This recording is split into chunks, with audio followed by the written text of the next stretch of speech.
नमस्कार। आज हम बात करने वाले हैं जेम्स क्लियर की किताब एटॉमिक हैबिट्स के हिंदी सारांश से मिली कुछ अहम बातों पर। नमस्ते।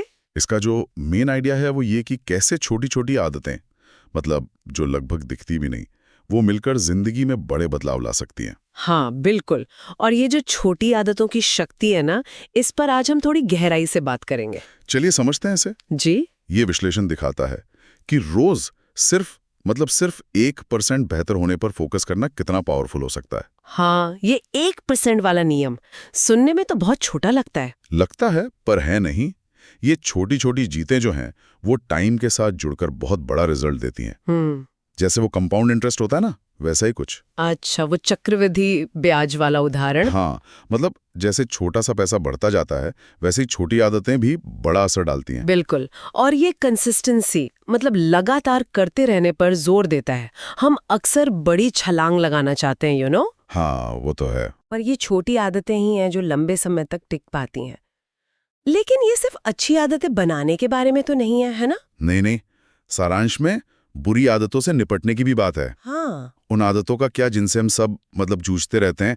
सारांश क्या कहता है उन्हें छोड़ने के बारे में? देखिए, उसके लिए भी एक तरीका बताया गया है।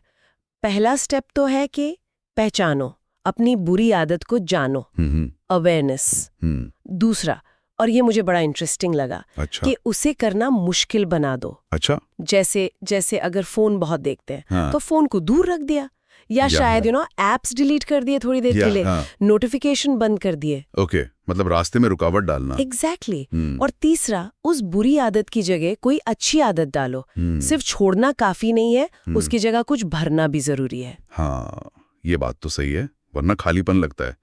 अच्छा, तो ये तो हुई बुरी आदतें। और अच्छी आदतें बनाने के लिए वो 4 स्टेप वाला फॉर्मूला है ना? जी, वो 4 कदम वाला model. Q, craving, response, reward. ये कैसे काम करता है, थोड़ा और बताएंगे? जरूर। ये एक तरह का लूप है। देखिए, पहला है क्यू, यानी संकेत, वो ट्रिगर जो आदत को शुरू करता है। जैसे सुबह बिस्तर से उठना, ये क्यू हो सकता है। ठीक है। फिर आती है क्रेविंग, मतलब उस आदत से जो मिलने वाला है उसकी इच्छा, जैसे पानी पीकर ताजगी महसूस करने की इच्छा। तीसरा है रिस्पॉन्स, यानी वो काम करना, पानी पीना। ओके। और चौथा रिवॉर्ड, वो इनाम, पानी पीकर जो अच्छा महसूस हुआ, वो संतोष। ये दिमाग को सिग्नल देता है कि हाँ भाई, ये काम दोबारा करना है। अच्छा। तो ये चारों मिलकर आदत का पूरा चक्कर बनाते हैं। बिल्कुल। और लेखक कहते हैं कि इन चारों को समझकर हम आदतें बना भी सकते हैं और बिगाड़ भी सकते हैं। पर इसमें हमारे आसपास की चीजों का, मतलब माहौल का कितना रोल है? सारांश इस बारे में कुछ कहता है? अरे, माहौल का तो बहुत गहरा असर बताया गया है। हम अक्सर अपनी इच्छा शक्ति पे बहुत ज्यादा भरोसा करते हैं ना। हाँ, सोचते हैं विल पावर है तो सब हो जाएगा। पर लेखक कहते हैं कि हमारा वातावरण, हमारा माहौल, वो हमारी आदतों को बहुत ज्यादा कंट्रोल करता है। वो जंक फूड वाला उदाहरण बहुत सही है। हाँ, कि घर में अगर फल सामने रखे होंगे तो फल खाने के चांस बढ़ जाएंगे। एग्जैक्टली। बजाय इसके कि बिस्किट का डिब्बा सामने हो। तो अपने माहौल को अपनी आदतों के हिसाब से डिजाइन करना, ये बहुत असरदार तरीका है। इससे विल पावर पर डिपेंडेंसी कम होती है।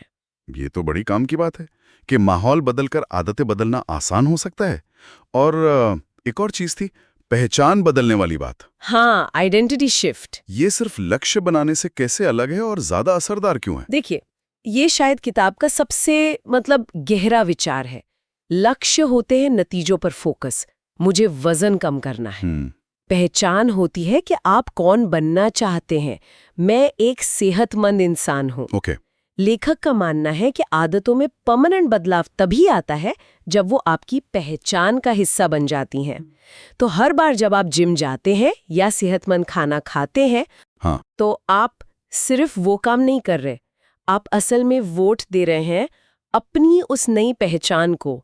मैं एक सेहतमंद इंसान हूँ, इस बात को मजबूत कर रहे हैं। वाह, मतलब आदतें फिर सिर्फ काम नहीं रह जाती, बिल्कुल। वो सबूत बन जाती हैं कि आप कौन हैं। बिल्कुल, वो आपकी आइडेंटिटी का प्रूफ बन जाती हैं। ये तो सोचने का नजरिया ही बदल देता है। तो इस पूरी बातचीत का निचोड़ क्या निकलता है, सार क्या है? सार यही है कि बड़े बदलावों के लिए किसी बड़े धमाके का इंतजार मत करो। हाँ, सफलता रातों रात नहीं मिलती, वो हर दिन की छोटी छोटी लगातार कोशिशों से बनती है।